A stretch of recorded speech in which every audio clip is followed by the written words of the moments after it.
So membrane transport is how we get molecules across a membrane. And there are three methods that we very commonly see.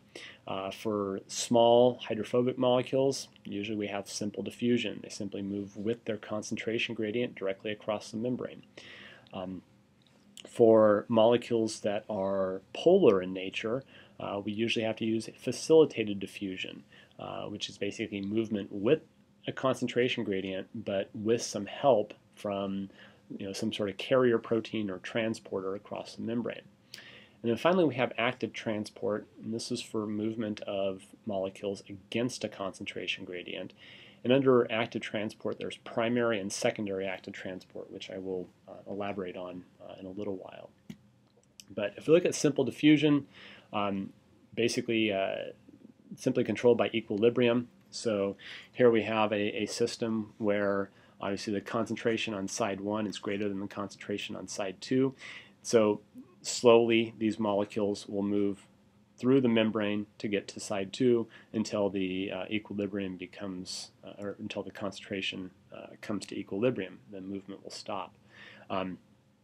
Basically, the driving force here is entropy. Having a high concentration of molecules on one side of the membrane, low concentration on the other, actually represents a greater amount of order. So molecules are going to tend to try to distribute themselves evenly across a membrane to get the most entropically favorable type of situation. So in general, most of the things that can move by simple diffusion move through a membrane fairly quickly because they tend to be nonpolar substances. So gases tend to move pretty quickly across a membrane. Basically, you can calculate the delta G for the process of movement. This would be for molecules that are not charged. Basically, using this equation here, simply delta G equals RT times natural log of concentration on one side versus concentration on the other. And basically, in doing a calculation like this, you would always know that movement of a molecule from here to here should give you a spontaneous negative value for delta G. Facilitated diffusion follows almost Michaelis-Menten type kinetics. Basically, we use a protein either as a carrier protein or as a membrane channel to transfer some molecule across the membrane. A great example here is the protein called glucose permease.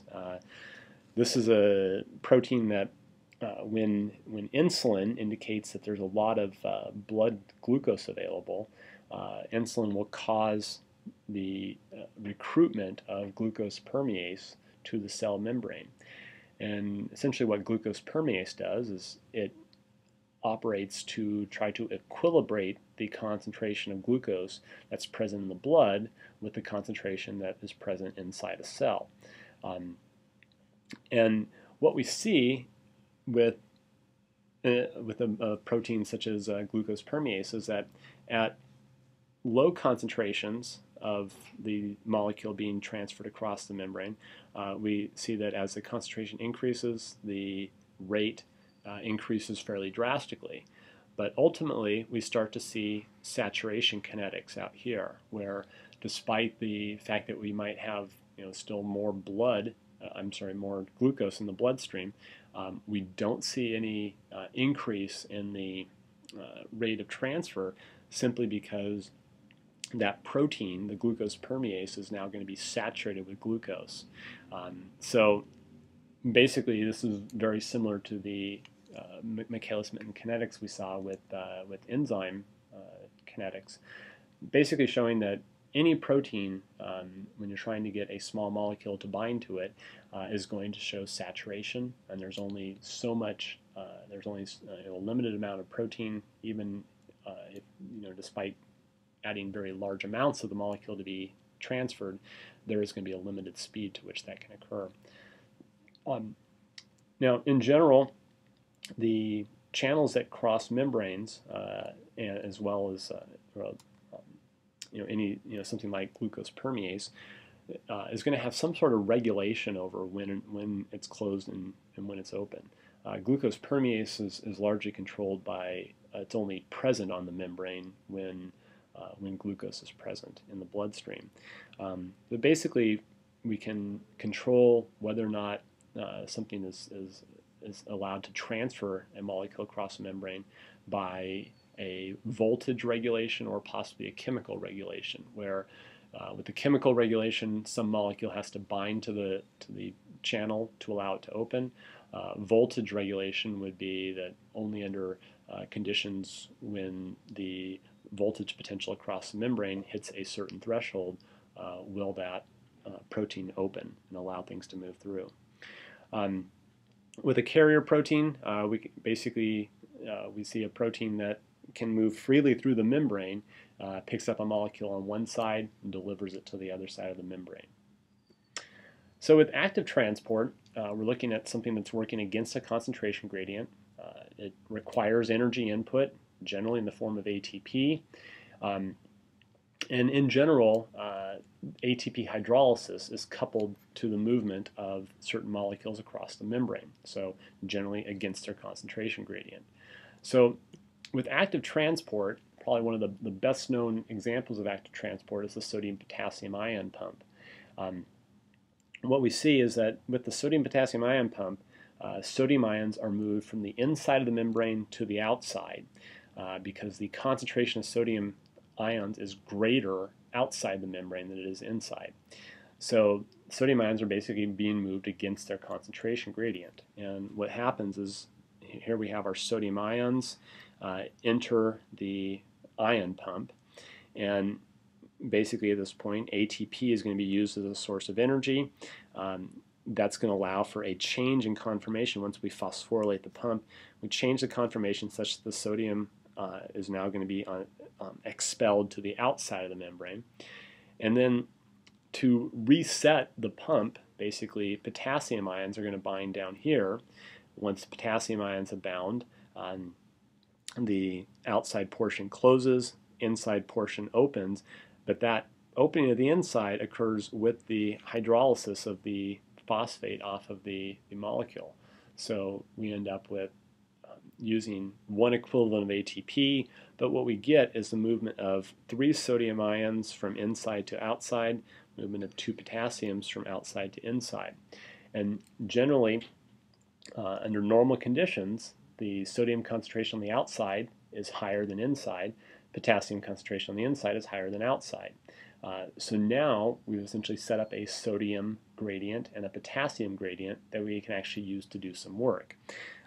This is one of the primary forms of the primary active transport, and the sodium gradient that is created by this is very often used for secondary active transport.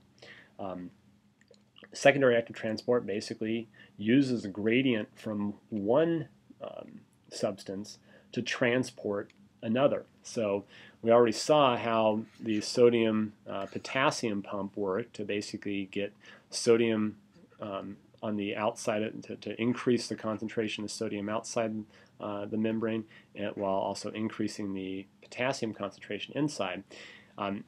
What happens now is that the sodium is actually used to drive the transport of a molecule like glucose. So basically, under conditions where glucose concentrations within the cell have risen drastically, and we want to transport glucose through active transport, such as when glucose concentrations out in the bloodstream might be somewhat low. This is the mechanism for doing it. The glucose and sodium ions basically go through a symporter, which basically allows both sodium and glucose to go through the same protein. The sodium essentially supplying the energy from the dissipation of the sodium gradient. Now, receptors are a very important class of membrane proteins. Basically, what a membrane receptor does is some sort of ligand will bind to the receptor, and that causes a change inside the cell. Examples of ligands include things like hormones, things like insulin or glucagon are very common hormones that cause changes to take place inside the cell. Neurotransmitters as well. An example I give here is acetylcholine. Basically causes the opening of a cation channel that allows for depolarization of a nerve cell. Other things that membrane receptors do is allow for cell-to-cell recognition. This is how cells come together to start to form tissue. They need to, for example, a muscle cell needs to be able to recognize another muscle cell in order to start to build the fibers of muscle and ultimately to build an intact muscle. Also, we see that cells of our immune system very often have to bind to cells that might have an infection present. So many uses of the cell-to-cell recognition. One particular type of receptor is the LDL receptor. This is a receptor for the low-density lipoprotein. Basically, low-density lipoproteins transport cholesterol around our body. And cells that need cholesterol need a way of essentially flagging down the LDL particle and bringing it into the cell. And they do so by creating a protein, the LDL receptor, which binds to a protein on the LDL particle. So what happens is that we see this receptor, each of these receptors present on the surface of the cell. The LDL particles will bind to those, and basically they form this little pit that we see right here. That pit basically buds off as part of at least part of the cell membrane, buds off into this vesicle here. And from the vesicle, basically the receptor will be recycled, as we see here, while the proteins and lipids present in the LDL particle will be broken down and used as a source of cholesterol for the cell.